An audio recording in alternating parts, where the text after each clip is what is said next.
Hi, and today we're going to be talking about the Russia visa, how to apply for the visa, why I was rejected twice in 2015, how I nearly got rejected again this time, how to fill out the application, and a few other do's and don'ts. So remember to like and subscribe to my channel and to hear more about my trip, and we'll be back in a sec. Stop here in the panorama. Okay, we are here. Here we are on the... Okay, so another spell in and check it out.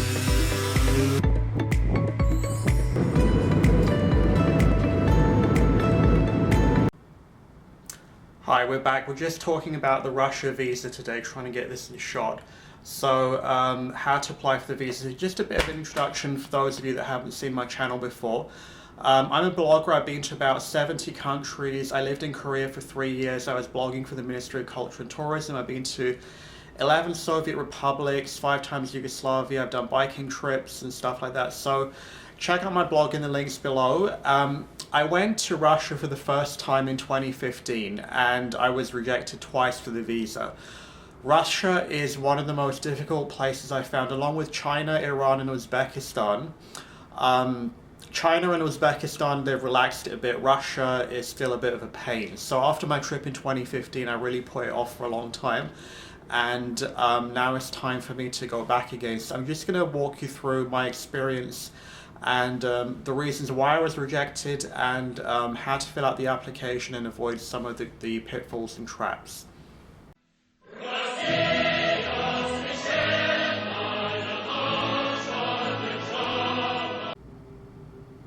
Okay, so I keep making reference to how I was rejected twice, and if you look at all of these stamps, this is predominantly the main issue. So they want your 10-year travel history, and if you've been to a country more than once, all of these stamps must match what is on your application, because what I did is I just listed the country once instead of every single time I went there, which is a pain.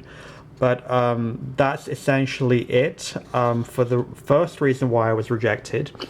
I was dealing with a visa application center in Toronto. I'll put their links down below. And what the guy was able to do is I just paid him $25 and then they did an amendment to my application, so I didn't have to fill out the whole thing again. So that was reason number one. Let's continue. Okay, reason number two was, even though I made an online booking, they wanted a stamp from the hotel confirming that I had paid in full, which is a bit ridiculous. Like, how are you supposed to get a stamp from a hotel, which is Soviet mentality pretty much, when you've done an online booking through Expedia or booking.com. So what I had to do is I had to call Expedia. This is just an example from booking.com. At that time it was Expedia.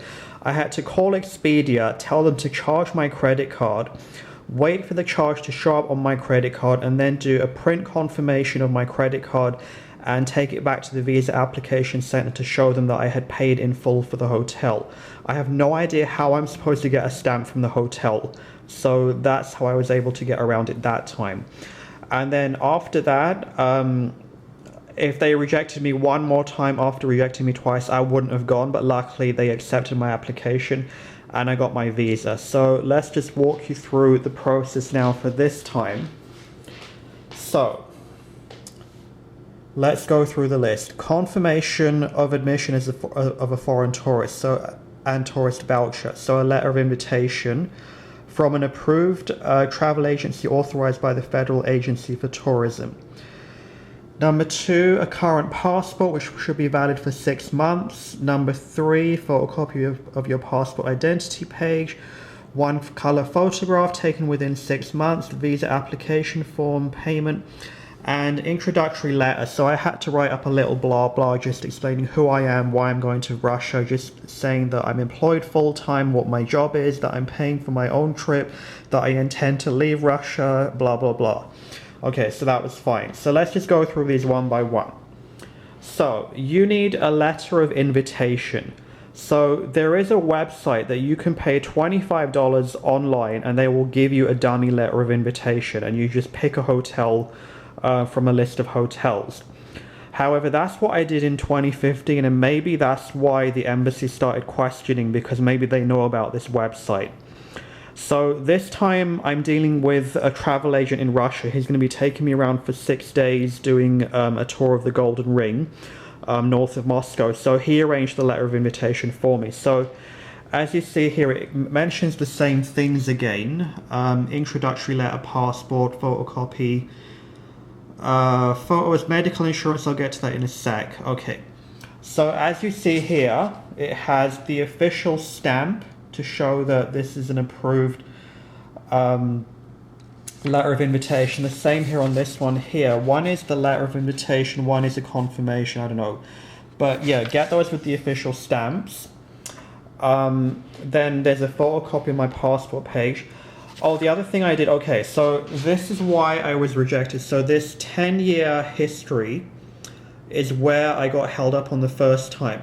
So what I did is I kept my original application. This is my 2015 application. So when I filled out this one this time, I copied everything exactly as those countries were listed. And then the good thing is, because my passport has renewed, a lot of these stamps have gone now. So I just matched all the stamps within the current 10-year cycle. I can't find any pages here.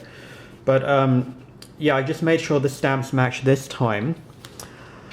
Okay, so I filled out the application exactly as last time. Okay, so I gave them my flight itinerary. This is the same as what I did in 2015, so it shows all my flights and everything.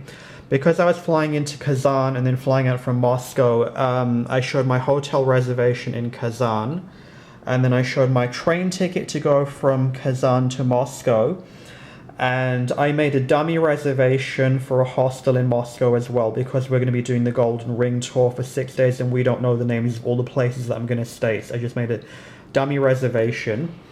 The other thing they asked for is proof of medical insurance. So I'm actually covered through work. So I just printed all this stuff out. It shows how I have medical coverage. When I went to Belarus, they wanted the same thing as well, so I just took these with me. And just for safekeeping as well, I gave them a copy of my original visa application from, the copy of the visa from my passport in 2015. So it looks like a lot of paperwork. It is a bit of a pain, but if you follow everything properly, it can work out. So let's just talk about my trip this time.